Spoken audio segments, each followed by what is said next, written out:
Hello guys, royal এডুকেয়ারের পক্ষ থেকে সবাইকে স্বাগত জানাই। আজ আমরা চলে এসেছি ক্লাস 12-এর বায়োলজির এসসি 11-এর যে আমাদের পেজটা তার সলিউশন নিয়ে। তোমরা যার অপেক্ষায় ছিলে এতদিন, দেখা যাক কোশ্চেনটা সম্পর্কে আমরা একটু আলোচনা করে নেবো, সেটটা সম্পর্কে, এবং প্রত্যেকটা অ্যান্সারকে আমরা দেখবো কিভাবে করা যায়। দেখো, প্রথমেই আমাদের এমসিকিউ দিয়েছে। কি বললাম? প্রথমেই আমাদের কি দিয়েছে? প্রথমেই আমাদের এমসিকিউ দিয়েছে। তাহলে আমরা প্রথমে এই পার্টটাকে একটু দেখে নেবো। একটু দেখো, তাহলে ফার্স্ট কোশ্চেনটা আমাদের কি বলেছে, লক্ষ্য করো। ফার্স্ট কোশ্চেনটা আমাদের কি বলেছে, বলছে আমাদের ফার্স্ট কোশ্চেনটা যেটা আছে,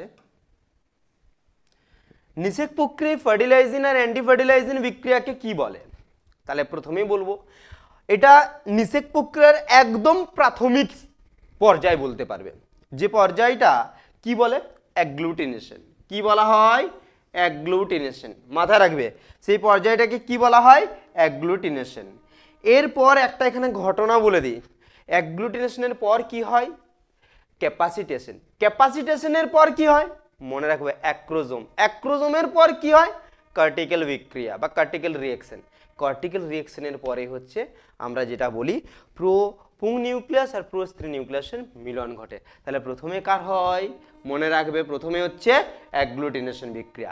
আর মনে রাখবে ক্যাপাসিটেশন বিক্রিয়া তখনই বলবে, এখানে একটা হতে পারে শুক্রাণুর সক্রিয়তা। কি বললাম?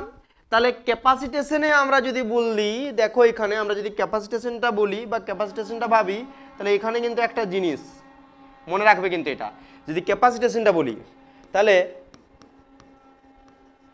ক্যাপাসিটেশন এটা হতে পারে একটা শুক্রাণুর সক্রিয়তা, আর একটা বলতে পারে, অনেক সময় বলতে পারে যে ক্যালসিয়াম আয়ন। মনে রাখবে কি বললাম? অনেক সময় এটা বলতে পারে যে ক্যালসিয়াম আয়ন, তার জন্য কিন্তু হতে পারে। এই জন্য এটাকে কিন্তু সবাই একটু মাথায় রাখবে। নেক্সট, এরপর যেটা দেখবো আমরা, পরের কোশ্চেনটা আমাদের কি বলেছে দেখো। বলছে পরের প্রশ্ন আমাদেরকে যেটা বলছে, দেখো বলছে ডিম্বনালীর, কি বলছে? ডিম্বনালীর ফানেল আকৃতির যে অংশটি ডিম্বাণুতে আবদ্ধ হয় বা ডিম্বাণু আবদ্ধ হয়।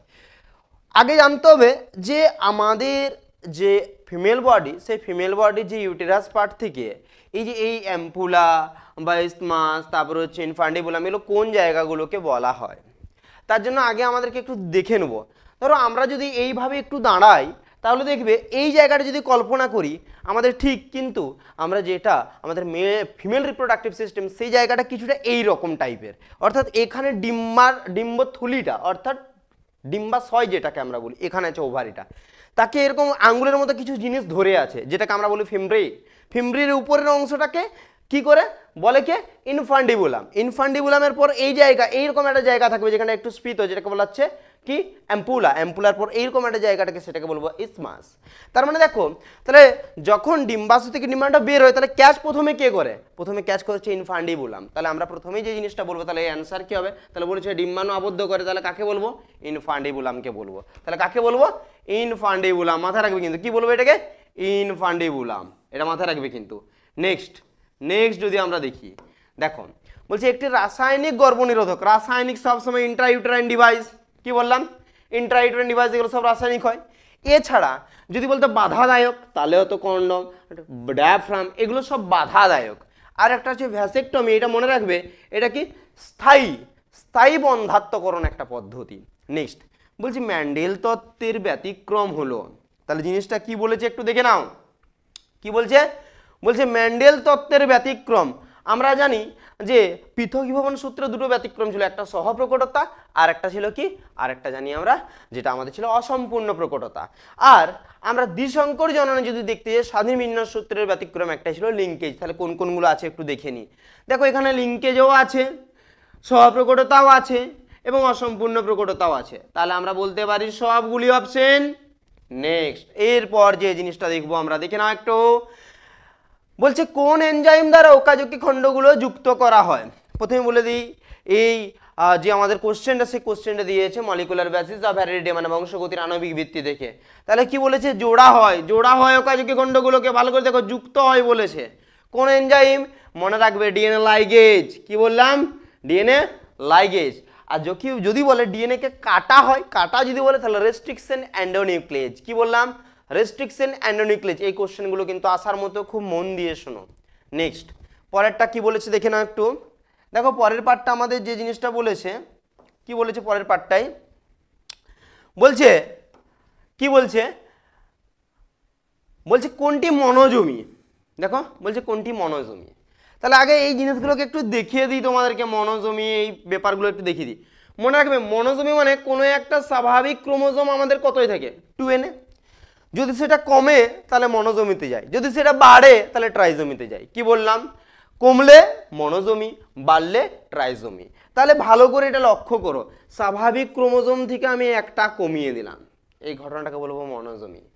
এইবার স্বাভাবিক ক্রোমোজোম থেকে -1 একটা একটা আলাদা আলাদা ভাবে কমলো, তখন সেটা বলবো ডাবল মনোজমি। কি বলবো? ডাবল মনোজমি। নেক্সট 2n - 2 ডাইরেক্ট একটা পার্ট থেকে দুটো কমে গেল, তাহলে সেটাকে আমরা কি বলবো? সেটাকে আমরা বলবো নালিজমি। কি বলবো? নালিজমি। তাহলে যদি কমে তাহলে কি বললাম? মনোজমি, ডাবল মনোজমি আর নালিজমি। এটা কিন্তু মাথায় রাখবে। যদি এটাই যদি বলে প্লাসের কথা বলে তাহলে মনে রাখবে একটা প্লাস হলে ট্রাইজমি, দুটো প্লাস হলে +1 এই টাইপ যদি হয় তাহলে সেটাকে আমরা কি বলবো? ডাবল ট্রাইজমি। যদি 2n + 2 হয় তাহলে টেট্রাজমি, যদি 2n + 3 হয় তাহলে পেন্টাজমি। তাহলে আমাদের এখানে কি বলেছিল আমরা একটু দেখে নিই। এখানে কি বলেছিল আমাদের পার্টটা দেখো। এখানে বলছে মনোজমি, মনোজমি মানে আমাদের দেখতে একটু আগেই বলে দিলাম। কি বললাম?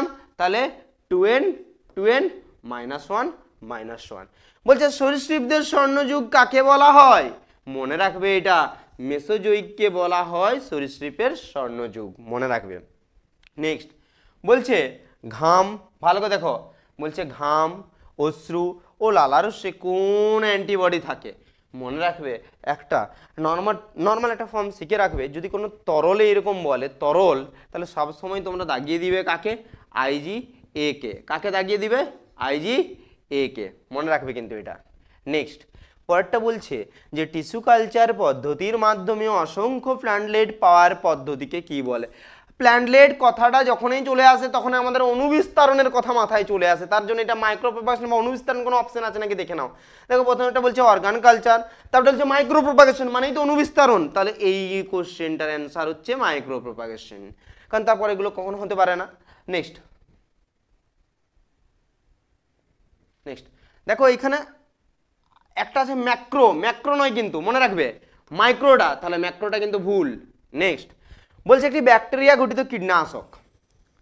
প্রথমে জানতে হবে ব্যাকটেরিয়া গঠিত মানে একটা ব্যাকটেরিয়া, যে কীটনাশক মানে কীটকে যে মারে তাকে কীটনাশক বলবো, মানে পতঙ্গকে যারা ধ্বংস করে।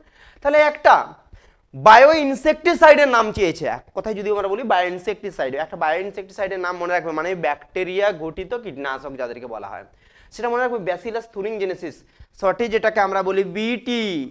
কি বললাম? বিটি, কোনো বাবার বিটি সেটা নয় কিন্তু, এটা হচ্ছে বিটি, ব্যাসিলাস থুরিনজেনেসিস, মাথায় রাখবে এটা। নেক্সট এই দেখো ব্যাসিলাস থুরিনজেনেসিস অপশন আছে, তাহলে এর অ্যান্সার হচ্ছে এইটা। নেক্সট এরপর দেখো পরেরটা কি বলেছে, বলছে ট্রান্সজেনিক গোল্ডেন রাইসে প্রচুর পরিমাণে কোনটা পাওয়া যায়? আগে বলে গোল্ডেন রাইস বলা মানে আমাদের দুটো জিনিস চলে আসে, একটা বিটা ক্যারোটিন আর একটা ভিটামিন এ, এই দুটো পার্ট চলে আসে। তাহলে এই দুটোর মধ্যে কোনটা আছে একটু দেখে নাও। দেখো বিটা ক্যারোটিন আছে, তার মানে বিটা ক্যারোটিনে অপশনে দেবো আমরা। নেক্সট বলছে মানুষের পপুলেশনের লেখচিত্র কি রূপ? মনে রাখবে যত উন্নতশীল, যত উন্নত প্রাণীকে বোঝাবে তারা সব সময় কিন্তু হবে হচ্ছে এস আকৃতির লেখচিত্র, কিন্তু যখনই অনুন্নত বলে দেবে অর্থাৎ নিম্ন শ্রেণীর প্রাণী তখনই হয় যে আকৃতির। তাহলে মানুষ আমরা তো উন্নত, তার মানে আমাদের কোনটা হবে? তাহলে আমাদের এস আকৃতিরটা হবে। নেক্সট দেখো আমাদের কি বলেছে, বলছে বাস্তুতান্ত্রিক শক্তি প্রভাব আমরা জানি সবসময় একমুখী, সেটা কারণ কখনো যেমন সাপোজ বলছি আমরা যদি সর্বোচ্চ খাদ্য শৃঙ্খলে থাকি আর আমাদের নিচে সাপোজ হচ্ছে আমরা যেমন সাপোজ মাটন খাই, মাটন মানে যেটাকে আমরা ছাগল বলছি, তাহলে তারা কি আমাদেরকে কখনো খেতে পারে? পারে না। তো তার জন্য এটা সবসময় কিন্তু শক্তি প্রভাব একমুখী হবে, কারণ ওদেরকে আমরা খেয়ে শক্তি পাই, আমাদেরকে ওরা খেয়ে নয়, মাথায় রাখবে এটা। নেক্সট বলছে নিচের কোনটি ইন সিটু সংরক্ষণ নয় মানেই সেটা কি জানতে হবে আমাদেরকে, কার সম্পর্কে? এক্স সিটু সম্পর্কে সেটা, তাহলে সেই জিনিসটা আমাদেরকে দেখতে হবে। তাহলে X2 কোনটা মনে রাখবে, দেখো জিন ব্যাংক, যেটা আমাদেরকে ক্রায়ো সংরক্ষণের সাথে সম্পর্কিত। নেক্সট বাকি সবগুলো কিন্তু institute, national park institute, biosphere reserve সেটাও ইনস্টিটিউট, স্যাংচুয়ারি সেটাও ইনস্টিটিউট কিন্তু। নেক্সট আমরা শর্ট যে এসএকিউ সেগুলো দেখব। দেখো বলছি গ্যামিউল কাকে বলে, আমি বুঝিয়ে দিচ্ছি, একটু মনে রাখবে, পারলে নোট ডাউন করে নেবে।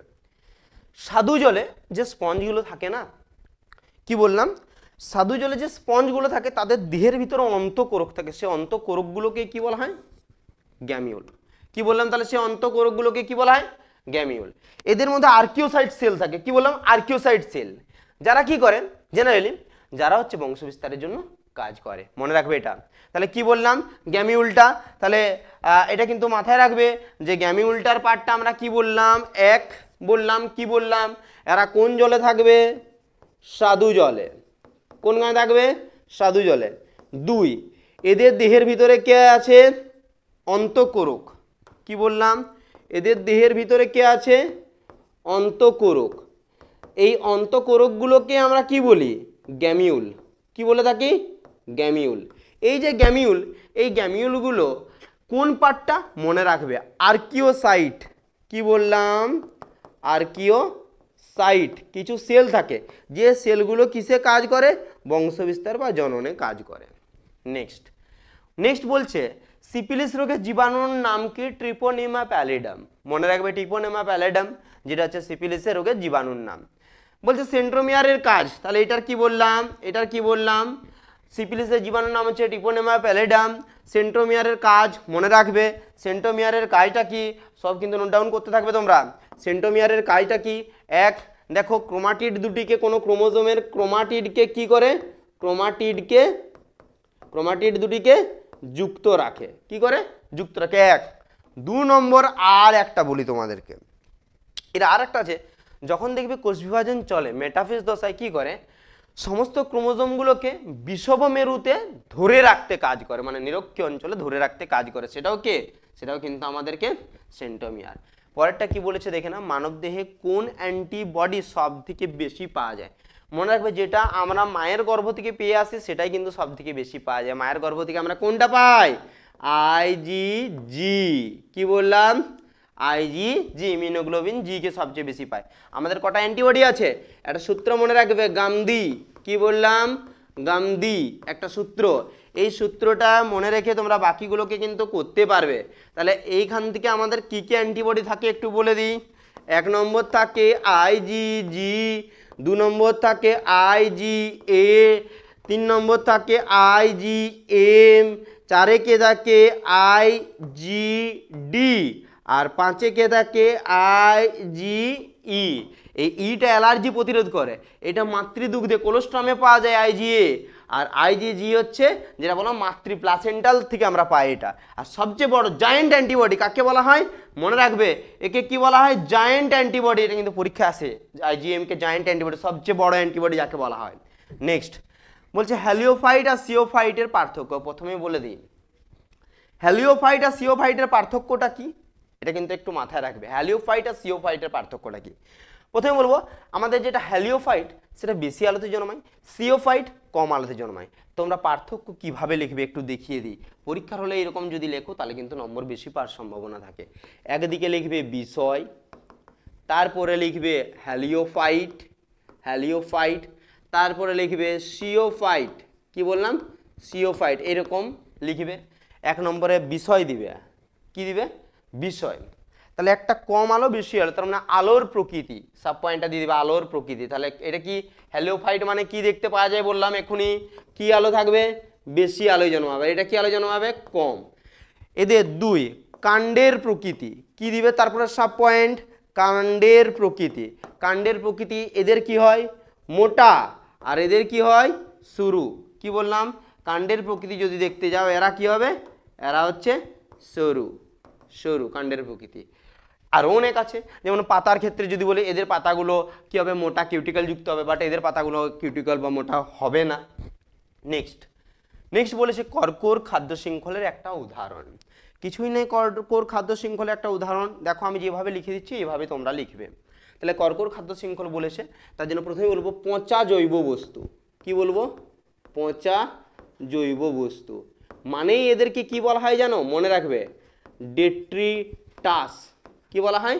ডেট্রিটাস।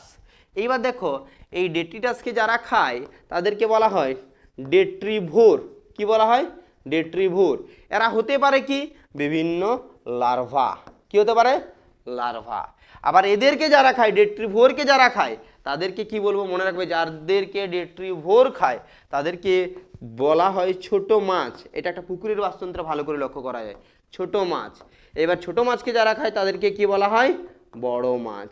এই পচা জৈব বস্তু থেকে, মানে ডেট্রিটাস থেকে যদি কোনো খাদ্য শৃঙ্খল শুরু হয় তখন তারা কার উদাহরণে পড়ে?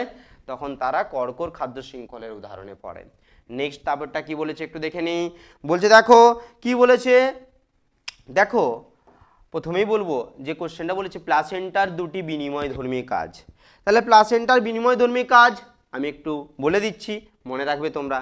এক, বলবে গ্যাসের বিনিময়। কি বললাম? পয়েন্ট করবে, গ্যাসের বিনিময়। বুঝিয়ে দিচ্ছি, 1 মিনিট। কি বললাম? তাহলে একটা আমরা গ্যাসের বিনিময়। বিনিময়। 2, পুষ্টি পদার্থের বিনিময়। পুষ্টি পদার্থের বিনিময়। দেখো একটা মায়ের গর্ভে যখন একটা সন্তান থাকে তখন সেই সন্তানটার চারদিকে একটা পর্দা থাকে যার নাম প্লাসেন্টা। সেই প্লাসেন্টার মাধ্যমে মায়ের দেহের ওটুযুক্ত রক্ত সন্তানের দেহে এবং সন্তানের সিওটুযুক্ত রক্ত মায়ের দেহে যায় এবং সেখান থেকে সিওটুটা বাইরের পরিবেশে ত্যাগ হয়ে যায়। আবার পুষ্টি পদার্থ মা যে খাবারগুলো খাচ্ছে সেই খাবারগুলো রক্তের মাধ্যমে বাহিত হয় আমরা জানি। সেই খাবারগুলো রক্তের মাধ্যমে প্লাসেন্টা দিয়ে ভ্রূণের দেহে আসে এবং ভ্রূণের বৃদ্ধি ঘটে। এবং রেচন পদার্থগুলো আবার কি হয়, সেমভাবে ভ্রূণের দেহ থেকে মাতৃদেহে যায় এবং মাতৃদেহ থেকে দেহের বাইরে কিন্তু নির্গত হয়। নেক্সট পরেরটা কি বলেছে দেখো, বলছে দিনিশেক। কি বলেছে দেখো, বলছে দিনিশেক কিভাবে হয় তা লেখো। আমরা জানি যে এই ছবিটা তোমাদের মনে আছে, এই ছবিটা দেখো না একটু, এই ছবিটা তোমাদের মনে আছে আশা করা যায়, এই ছবিটা তোমাদের মনে আছে। এটা আমরা জানি একটা ডিম্বাশয়, মানে যেটাকে আমরা ভ্রূণস্থলী বলছি। এখানে এখানে অনেক পরাগরেণু পড়ে, যার মধ্যে একটাই পরাগরেণু অঙ্কুরিত হয়। কি বললাম? যার মধ্যে একটাই পরাগরেণু অঙ্কুরিত হয় এবং অঙ্কুরিত হয়ে সে কি হয়, এরকমভাবে নালি দিয়ে নেমে আসে, নিচের দিকে নেমে আসে, এরকম নালি দিয়ে নেমে আসে। এটা ভালো করে লক্ষ্য করবে, ঠিক আছে? দেখো নালি দিয়ে নেমে আসে। এবার এখানে কি আছে, কি বললাম, এই জায়গাটায় কি আছে, ডিম্বকটা আছে। এবার বোঝার চেষ্টা করবে, এইবার এই পরাগ রেণুটার মধ্যে দুটো কোষ ছিল, এখানে দুটো কোষ ছিল, দুটো কোষ। একটা ছিল ভেজিটেটিভ কোষ বা যেটাকে আমরা বলি সাধারণত, যেটাকে যারা এই পরাগ নালীটা সৃষ্টির জন্য দায়ী, একটা। আর একটা থাকে নিউক্লিয়াসে, এখানে এই পরাগ রেণুর মধ্যে নিউক্লিয়াস থাকে দুটো। তো আরেকটা থাকে জনন নিউক্লিয়াস। জনন নিউক্লিয়াসটা এখানে এসে করে দুটো ভাগে বিভক্ত হয়। এই দুটোকে আমরা কি বলছি? Male gamete. কি বললাম? এই দুটোকে আমরা কি বলছি? মেল গ্যামেট, মানে পুংগ্যামেট। এই পুংগ্যামেট দুটো এই জায়গায় ঠিক এইরকম একটা অবস্থান তৈরি করে, মানে ওইখানে থাকে, এই জায়গাটায় একটা এরকম অবস্থান থাকে। এগুলো সব হচ্ছে এগুলো সব হচ্ছে এন থাকে, এগুলো সব হচ্ছে এন থাকে, শুধু এইটা 2n থাকে, এগুলো সব এন থাকে। এই দুটো পুংগ্যামেট এইখানে প্রবেশ করে। কি বললাম? দুটো পুংগ্যামেট এখানে প্রবেশ করবে, বোঝার চেষ্টা করো। তাহলে কি বললাম? দুটো পুংগ্যামেট এখানে প্রবেশ করবে।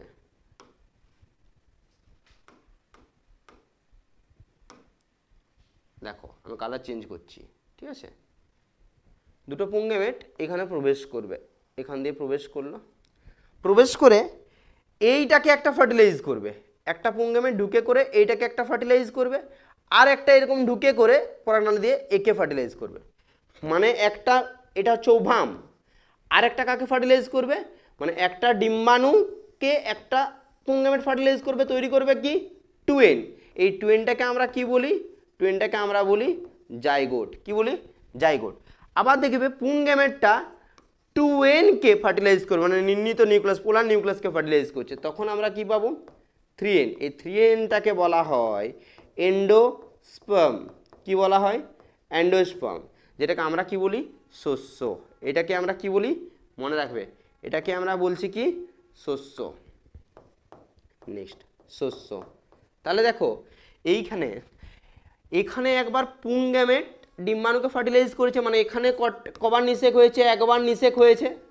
আর একবার দেখো এখানে একবার ফার্টিলাইজ করেছে, তার মানে এখানে একবার নিষেক হয়েছে, তার মানে পরপর কবার নিষেক হলো, দুবার নিষেক হয়েছে। এই জন্য ঘটনাটাকে কি বলা হয়, দ্বিনিষেক পদ্ধতি। নেক্সট বলছে জেনেটিক কোড কাকে বলে, বোঝার চেষ্টা করো জেনেটিক কোড কাকে বলে। ধরে নাও এটা একটা এমআরএনএ, কি বললাম এমআরএনএ, এর উপরে অনেক কি আছে, নিউক্লিওটাইড আছে। আমি পরপর যে কোনো তিনটে, ধরো এখানে A G C A U G C U G, এরকম অনেক nucleotide dot dot dot dot এরকম আছে, এরকম আছে। বলছে এইটা তার মানে একটা কি বললাম এমআরএনএ। এই এমআরএনএটার উপর, এই এমআরএনএ সজ্জার উপর যে নিউক্লিওটাইডগুলো আছে, সেই নিউক্লিওটাইডগুলোকে যদি পরপর তিনটেকে আমি নিই, কি বললাম পরপর তিনটেকে, ধরো এই তিনটেকে আমি নিলাম, বোঝার চেষ্টা করবে কিন্তু, এই তিনটেকে আমি নিলাম, তারপরে ধরো এই তিনটেকে আমি নিলাম, তারপরে ধরো এই তিনটেকে নিলাম, তারপরে এরকম করে করে কটাকে নেবো আমি, তিনটেকে নেবো, মানে এখানে তিনটে কি আছে এন2 বেস। এই যে তিনটে এন2 বেস, একে কি বলা হয় কোডন, কি বলা হয় কোডন। এমআরএনএর উপর সজ্জিত তিনটি নাইট্রোজেন বেসকে একত্রে কি বলা হয় কোডন। এবার এরকম সমস্ত কোডনগুলোকে বোঝার চেষ্টা করো, কি বললাম এরকম যত কোডন আছে সব কোডনগুলোকে কি বলে জেনেটিক কোডন। কি বললাম জেনেটিক কোডন, মনে রাখবে এটা, কি বললাম একে জেনেটিক কোডন।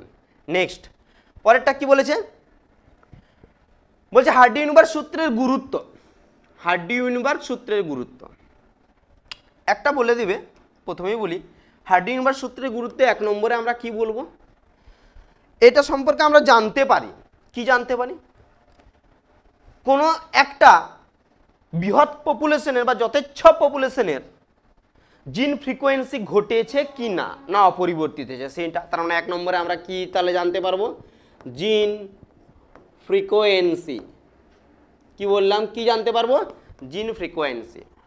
2 নম্বরে আমরা বলতে পারবো কি বিবর্তনটাকে, প্রজাতির যে বিবর্তন সেটাকে প্রতিহত করে, কি বললাম কি করে প্রতিহত করে। 3 মিউটেশনটাকে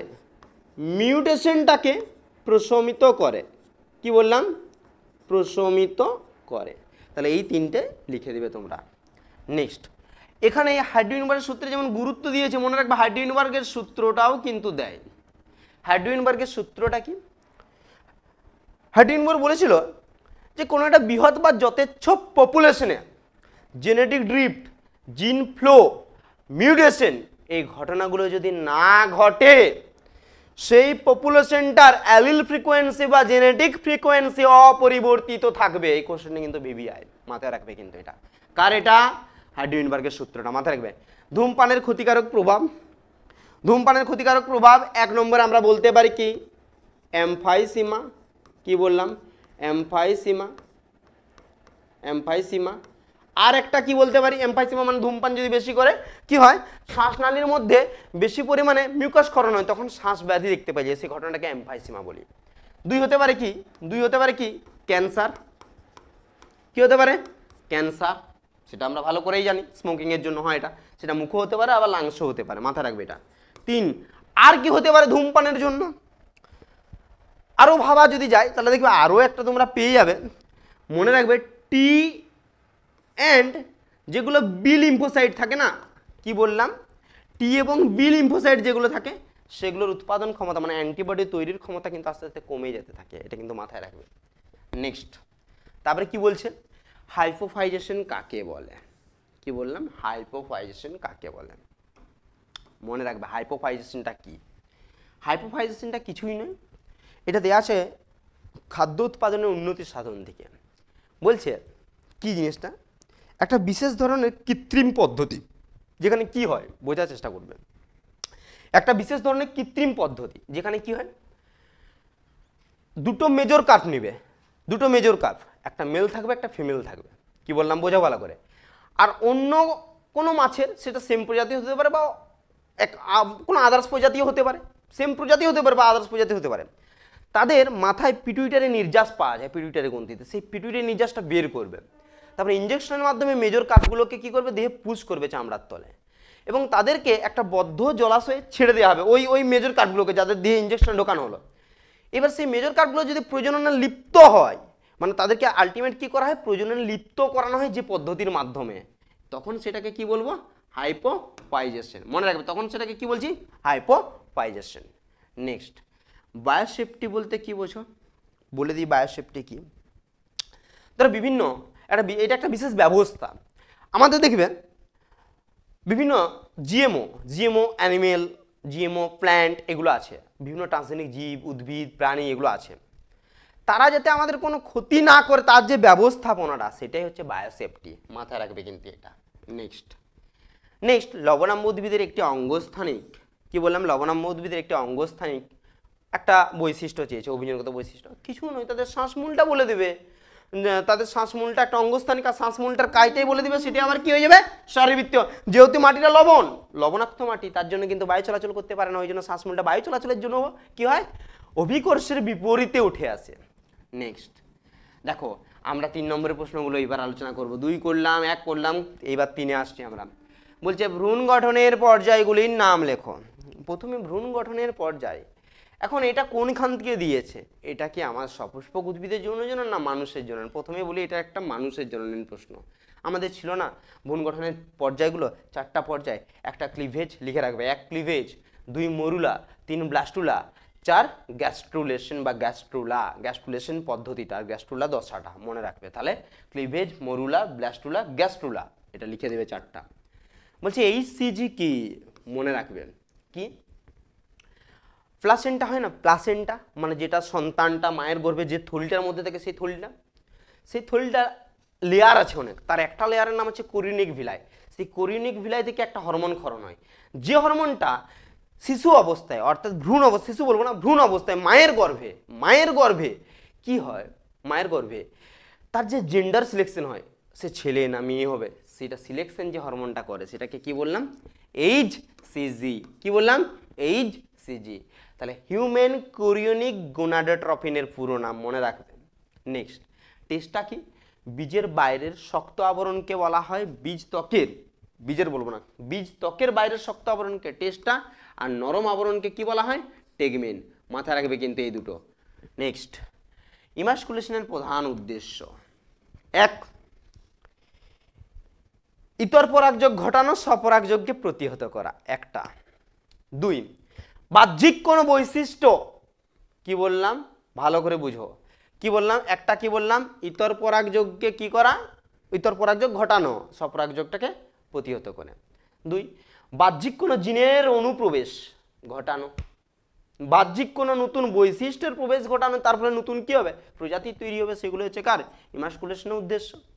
বলছে জনুক্রম কাকে বলবো, কোন জীবের ডিপ্লয়েড থেকে হ্যাপ্লয়েড এবং হ্যাপ্লয়েড থেকে ডিপ্লয়েড দশার পর্যায়ক্রমিক পরিবর্তনকে কি বলা হয়, জনুক্রম। মাথায় রাখবে এটা।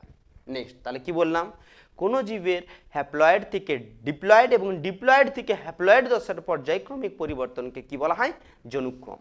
নেক্সট, কৃত্রিম অঙ্গজননের একটা উদাহরণটা তো কিছুই নেই, এটা তোমরাও জানো, শাখা কলমে দিয়ে দিবে গোলাপ, কি বললাম, শাখা কলমে দিয়ে দিবে গোলাপ, জোড় কলমে দিয়ে দিবে আম, এগুলো তো বলেছি কৃত্রিম অঙ্গজনন, এটা তোমরাও পারবে।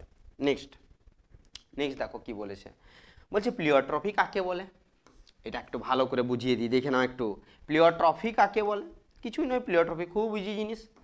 তাহলে প্লিওট্রফিটা কি বলেছে বোঝো, দেখো, ধরো সাপোজ আমি বলছি এ একটা জিন, কি বললাম, এ একটা জিন, বোঝার চেষ্টা করবে কিন্তু, এই জিনটা কি করছে, কিছুগুলো বৈশিষ্ট্যের উপর কাজ করছে, মানে ক্যারেক্টারের উপর কাজ করছে। ক্যারেক্টারগুলো কি কি, ধরে নাও এক্স, ওয়াই, জেড, মনে রাখবে 3টে ক্যারেক্টার। কি বললাম, ক্যারেক্টারগুলো কি কি, 3টে ক্যারেক্টার আছে, এক্স, ওয়াই, জেড।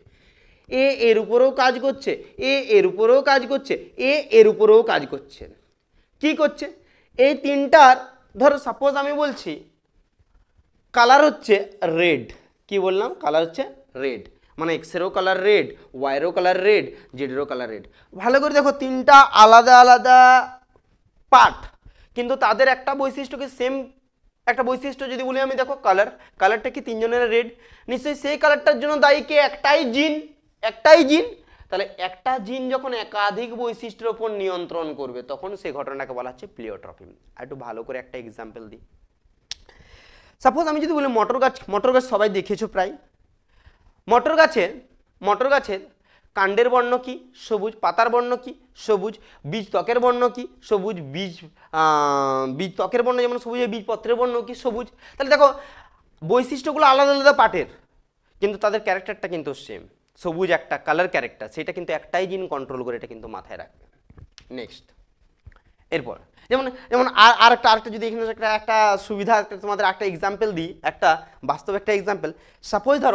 সাপোজ দেখবে যেমন আজকে যদি আমরা বলি যে কোনো সাপোজ যেমন আমি এখানে বসে আছি, আমি এখানে দাঁড়িয়ে আছি বা আমি এখানে বসে আছি, তোমরা আলাদা আলাদা প্রান্তে আছো, তোমরা যে আমার কথাটা শুনছো, দেখো আমার কথা শোনার জন্য তোমরা এখানে বসে আছো, মানে আমি একটাই ক্যারেক্টার যে তোমাদের অতগুলো ক্যারেক্টারকে কন্ট্রোল করছি। তার মানে আমি যদি একটা জিন ভাবি আর তোমরা যদি ক্যারেক্টার ভাবি, তোমরা আলাদা আলাদা সব ক্যারেক্টার, কিন্তু এই মুহূর্তে দেখো আমি তোমাদেরকে কন্ট্রোল করছি। তাহলে একটা ক্যারেক্টার যখন একটা জিন যখন একাধিক ক্যারেক্টারকে কন্ট্রোল করে তখন সেটাকে আমরা কি বলবো?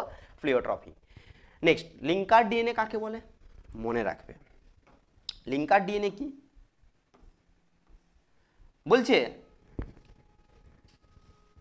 ধরো এইরকম ভাবে দুটো নিউক্লিওজোম আছে, কি বললাম? দুটো নিউক্লিওজোম আছে, এগুলো নিউক্লিওজোম। কি বললাম? নিউক্লিওজোম। এর মিডিলে দেখেছো এই যে এই পার্টটা থেকে এই পার্টটা পর্যন্ত, দেখো আমি আরো একবার সেটাকে রিটেন করছি। কি বললাম? এই পার্টটা শুধু, এটা একটা ডিএনএ খণ্ডক। কি বললাম? ডিএনএ খণ্ডক। বোঝার চেষ্টা করো, এটা একটা ডিএনএ খণ্ডক। এই ডিএনএ খণ্ডকটা কতগুলো ইনটু বেস নিয়ে গঠিত? 8টা থেকে 114টি ইনটু বেস আছে। এই মিডিলে যে ডিএনএ খণ্ডকটা, এই ডিএনএ খণ্ডকটাকে কি বলা হয়? Linker DNA. কি বলা হয়? Linker DNA. তার কারণ হচ্ছে দুটো নিউক্লিওজোমের মধ্যে সংযোগ স্থাপন করেছে, এই জন্য নামটা কি হয়েছে? Linker DNA. কি বললাম? বোঝা গেছে? নেক্সট কি বলেছে দেখো, লুপ্তপ্রায় অঙ্গ কাকে বলে? কিছুই নেই, যে অঙ্গগুলো, ভালো করে শোনো, যে অঙ্গগুলো আমাদের আগে ব্যবহার হতো কিন্তু এখন যে অঙ্গগুলো আমরা ব্যবহার করছি না, তাই সেই অঙ্গগুলো আমাদের দেহে কার্যকারিতা না হওয়ায় নিষ্ক্রিয় হয়ে পড়েছে, সেই অঙ্গগুলোকে কি বলবো আমরা? লুপ্তপ্রায় অঙ্গ। যেমন মানুষের কক্সিস, একটা জীবন্ত জীবাশ্মের নাম। এইরকম যখন বলবে একটা উদ্ভিদের দিবে, একটা প্রাণীর দিবে। যদি উদ্ভিদের বলে তাহলে মনে রাখবে গিঙ্গো বাইলোবা, আর প্রাণীর যদি বলে প্ল্যাটিপাস। নেক্সট বলছি ইন্ডাস্ট্রিয়াল মেলানিজম বলতে কি বোঝো? ভালো করে শুনো, ইন্ডাস্ট্রিয়াল মেলানিজম কি হয়? ইন্ডাস্ট্রিয়াল মেলানিজমটা কি একটু বলে দিই। এটা আমাদের বংশগতির কৌশল বলে যে চ্যাপ্টারটা, সেখান থেকে দিয়েছে। সেখানে আমাদের ন্যাচারাল সিলেকশন মানে প্রাকৃতিক নির্বাচনবাদকে 3টে ভাগে ভাগ করা হয়েছিল। একটা কি বলা হয়েছিল আমি একটু বলে দিই। একটা স্টেবিলাইজিং, 2 নম্বর বলেছিল ডাইরেকশনাল, 3 নম্বর বলেছিল ডিসপারেটিভ। তাহলে 2 নম্বর যেটা ডাইরেকশনাল, সেটা হচ্ছে নির্দেশিত নির্বাচন বাংলায় বলা হয়। তো এই নির্দেশিত নির্বাচনে একটা পার্ট হচ্ছে ইন্ডাস্ট্রিয়াল মেলানিজম। ওখানে পেপার্ড মত ছিল, মানে যেখানে একটা মত, পেপার্ড মত, যেখানে যার নাম ছিল উইনস্টন বেটেলরিয়া। সেই মতটা কালি, মানে যখন ইন্ডাস্ট্রিয়াল মেলানিজম শুরু হয় তখন ঝুল কালির পরিবেশ চারদিকে। সেই সময় কি হলো, ওই পরিবেশে মানিয়ে নেওয়ার জন্য সে কি করেছিল জানো? তার দেহে বেশি পরিমাণে মেলানিন উৎপন্ন করেছিল, যার ফলে কি হয়েছিল, ওই মেলানিন উৎপন্নের জন্য সে তো কালো হয়ে গেল খুব, যার জন্য যারা মদ খাদক পাখি তারা কিন্তু ওদেরকে আর দেখতে পেল না। কেন? যদি চারিদিকে তো ধোঁয়া ঝুল ভর্তি, তারা লুকিয়ে গেলে, কালোর মধ্যে কালো লুকিয়ে গেলে কখনো দেখতে পাবে না। আর একটা মদ ছিল ওদের ওয়েস্টার্ন বেটেলরিয়ার, যারা কি করতো, ওর ধরো কালো কোনো পরিবেশে একটু বসতো, ওদের রং ছিল সাদা, তাহলে ওরা সাদা যেহেতু ছিল তাই মদ খাদক পাখি যারা, তারা সহজেই কিন্তু সাদা মদটাকে দেখতে পেয়ে যেত, কিন্তু কালোটাকে দেখতে পেতো না। ওই জন্য কালোটা কি হলো, আস্তে আস্তে টিকে গেল সেই পরিবেশে। এই ঘটনাটাকে বলা হচ্ছে কি? Industrial melanism. বলছে বায়োজেনেটিক সূত্র। বায়োজেনেটিক সূত্রটা কি প্রবর্তন করে? Ernest Haeckel. কি বললাম? Ernst Haeckel. নেক্সট, ভ্যাকসিন বা টিকাকরণ বলতে কি বোঝে? এটা সবাই জানো তোমরা। আমরা কি করি যে কোনো রোগের বিরুদ্ধে নিষ্ক্রিয় বা সক্রিয় কোনো জীবাণুকে দেহের মধ্যে প্রবেশ নির্দিষ্ট অন্তর অন্তর জীবাণুকে প্রবেশ ঘটিয়ে যদি আমাদের দেহে অ্যান্টিবডি তৈরি করা হয় তখন সেই ঘটনাটাকে কি বলে? টিকাকরণ। ফাইলেরিয়া রোগের সংক্রমণ দশাটির নাম কি? এটা মনে রাখবে। এর সংক্রমণ দশাটির নাম কি? এর সংক্রমণ দশাটির নাম হচ্ছে, এটা কিন্তু খুব ভালো করে মাথায় রাখবে, ঠিক আছে? এর সংক্রমণ দশাটার নাম হচ্ছে, মনে রাখবে, মাইক্রো ফাইলেরিয়া। কি বললাম? এর সংক্রমণ দশাটির নাম কি? Micro filaria. নেক্সট, তারপরে তার বলছে এসটিপির দুটি গুরুত্ব। কিছুই নাই, সোজা প্রশ্ন এগুলো। কি বলেছে? এক, বলতে পারবে পুষ্টিগুণ। পুষ্টিগুণ কি? আমরা জানি একে শুধু কার জন্য ব্যবহার করি আমরা? প্রোটিন। তোমরা কি এটাই জানো?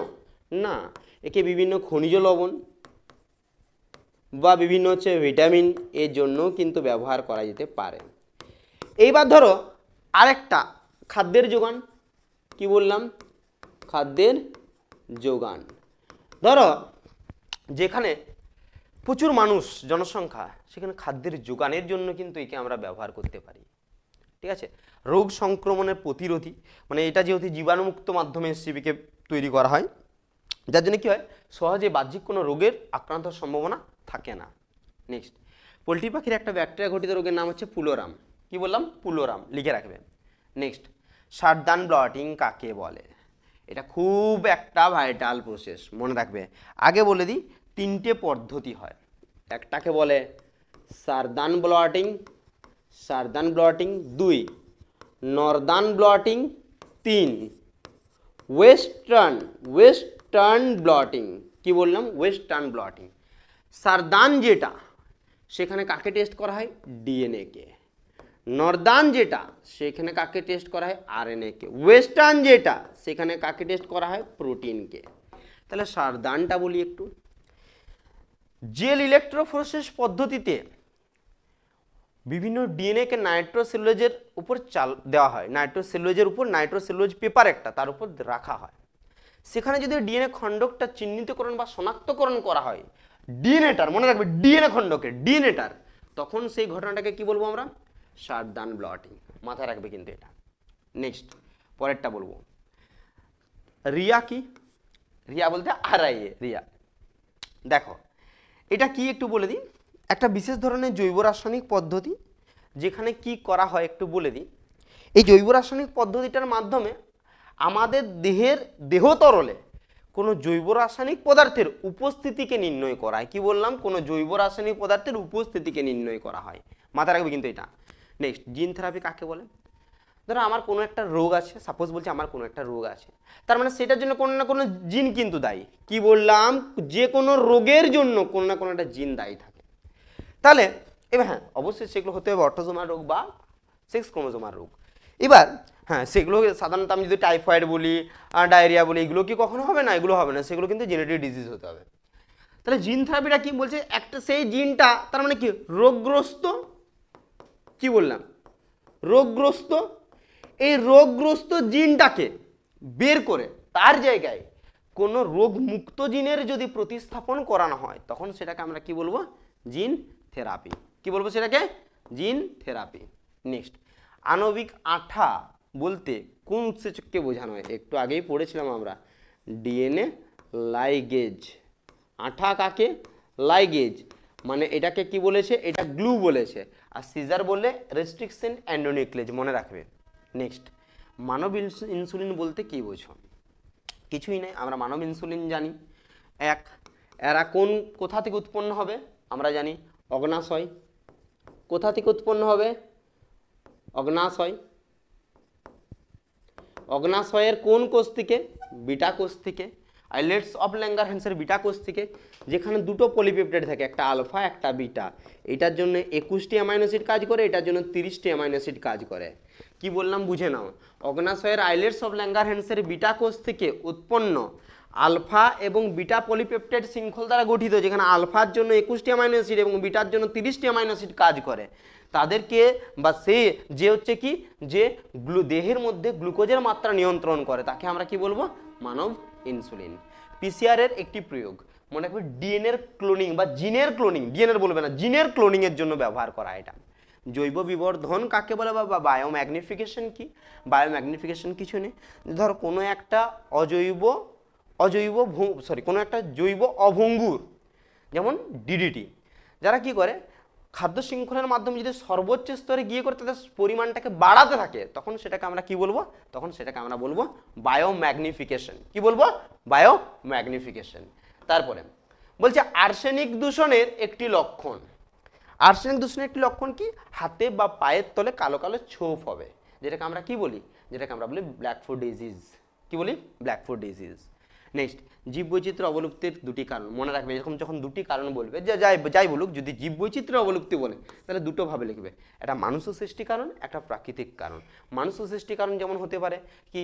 চোরা শিকার হতে পারে, তারপরে হচ্ছে নগরায়নের বৃদ্ধি হতে পারে, দূষণ হতে পারে, বৃক্ষচ্ছেদন হতে পারে, আর বর্ণনা করে দেবে এগুলো। আর একটা প্রাকৃতিক কারণ যেমন দাবানল, যেমন বন্যা, যেমন খরা, এগুলো দিয়ে দিবে সব। নেক্সট বলছে ভারতের একটি হটস্পটের নাম। আমরা জানি ইস্টার্ন হিমালয়, ওয়েস্টার্ন হিমালয়, এগুলো সব ভারতের, দিয়ে দেবে ইস্টার্ন হিমালয় বা ওয়েস্টার্ন হিমালয়। এবার দেখো এখানে লং প্রশ্ন চলে আসে, লং প্রশ্ন যেগুলো 5x3 আসে, সেটা দেখো একটা বলেছে শুক্রাশয়ের কলাশ্রেণী গঠন। এটা কিন্তু খুব ভালো করে এবছর তোমরা করে রাখবে, ঠিক আছে? শুক্রাশয়ের কলাশ্রেণী গঠন, এগুলো তো লং প্রশ্ন। এগুলো যদি তোমাদের খুব প্রয়োজন মনে হয়, যদি অ্যান্সার না খুঁজে পাও, তাহলে আমাদেরকে কমেন্টে জানাবে, এর অ্যান্সার কিন্তু আমরা এনে দেবো। নেক্সট আরেকটা দেখো, এটা আমি বলছি না ওই জন্য। নেক্সট স্পার্মিওজেনেসিস কাকে বলে একটু বলে দিই। অপরিণত শুক্রাণু থেকে পরিণত শুক্রাণু, মানে স্পারমাটিড থেকে স্পারমাটোজোয়া তৈরি হওয়ার পদ্ধতিকে বলা হচ্ছে স্পার্মিওজেনেসিস। মাথায় রাখবে এটা। সেম সপুষ্পক উদ্ভিদের স্ত্রীলিঙ্গধরের উৎপত্তি, এইটা এবছর করার প্রয়োজন নেই, কিন্তু আসতে পারে। তবে এইটা তোমরা কিন্তু ভিভিআই করে রাখবে এবারে, 100% গ্যারেন্টি এই কোশ্চেনটা আসার জন্য কিন্তু, ঠিক আছে? খুব সিরিয়াসলি ভাবে এটা করে রাখবে। নেক্সট, এটা করার দরকার নেই, তোমরা এটা করে রাখবে, এটা করে রাখলেই হবে। নেক্সট তারপরে বলছি স্পোরোপোলেনিন কি?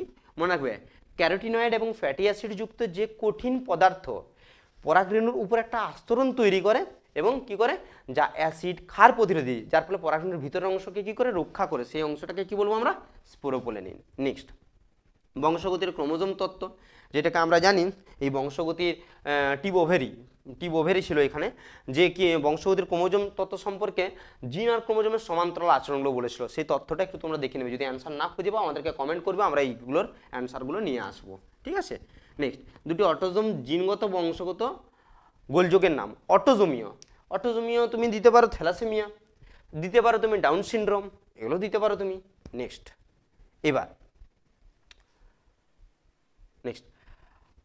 ট্রান্সক্রিপশন পদ্ধতির প্রারম্ভিক পর্যায়। এটা একটা লং প্রশ্ন, এটা এবছর ইম্পর্টেন্ট নয়, তাই এটা দেখার দরকার নেই তোমাদের। নেক্সট ডিএনএ ফিঙ্গারপ্রিন্টের তাৎপর্য, একজনের মাতৃত্ব পিতৃত্বের পরিচয় আর অপরাধীকে শনাক্ত করা। নেক্সট বিশ্ব উষ্ণায়নের কারণ, সেগুলো তো অনেক কারণ, সেগুলো তোমরা একটু দেখে নেবে, বইয়ে আছে। ওজন গহ্বর কি? ওজন গহ্বর কি একটু বলে দিই। দেখো ওজন গহ্বরটা কি, আমাদের পৃথিবী যে পৃষ্ঠ তার থেকে প্রায় 20 থেকে 30 কিলোমিটার উপরে আমাদের যে স্ট্র্যাটোস্ফিয়ার আছে, সেই স্ট্র্যাটোস্ফিয়ারে একটা ওজন স্তর থাকে, পৃথিবীর একটা লেয়ার থাকে। এবার কি হচ্ছে, আমাদের বিভিন্ন মানুষের কাজকর্মের জন্য বা প্রাকৃতিক কোনো রিজনও হতে পারে, কি হচ্ছে ওই ওজন স্তরটা আস্তে আস্তে পাতলা হয়ে যাচ্ছে, প্রায় এবার 3 থেকে 5 মিলিমিটার হয়ে গেছে, যার জন্য কি হচ্ছে ওইখানে একটা ছিদ্রের মতো তৈরি হয়ে গেছে, যে ঘটনাটাকে কি বলছে, যেটাকে বলছি আমরা কি ওজন গহ্বর। কি বলছি? ওজন গহ্বর। বায়ু দূষণের উৎস দেখবে অনেক আছে, সেগুলো তোমরা দিয়ে দিবে। আর চিপকো আন্দোলন, হ্যাঁ এই যখন এইরকম কোশ্চেনগুলো দিবে, চিপকো আন্দোলন এটা কিন্তু ইম্পর্টেন্ট আছে, এবারে দেখে রাখবে কিন্তু ভিভিআই। এই কোশ্চেনগুলোর ক্ষেত্রে লেখার একটু নিয়ম বলে দিই, এগুলো একটু আমাদের সেই ইতিহাস টাইপের মধ্যে প্রশ্ন, তো এগুলো কিন্তু একটু তোমাদেরকে গুছিয়ে লিখতে হবে। যেমন প্রথমে দিতে হবে তোমাদেরকে নেতৃত্ব, তারপরে দিতে হবে আমাদের নেতৃত্বের পর সময়টা, মানে কোন সময়টাই হয়েছিল সালটা দিতে হবে, তারপরে তোমাদেরকে দিতে হবে কারণ, তারপরে উদ্দেশ্য, তারপরে গুরুত্ব, এরকম পয়েন্ট আকারে লিখবে কিন্তু এটা, তাহলে কিন্তু তোমাদের নম্বর পাওয়ার সম্ভাবনা বেশি থাকবে, ঠিক আছে? তো এটা গেল আমাদের বায়োলজির SC11-এর পুরো সেটটা।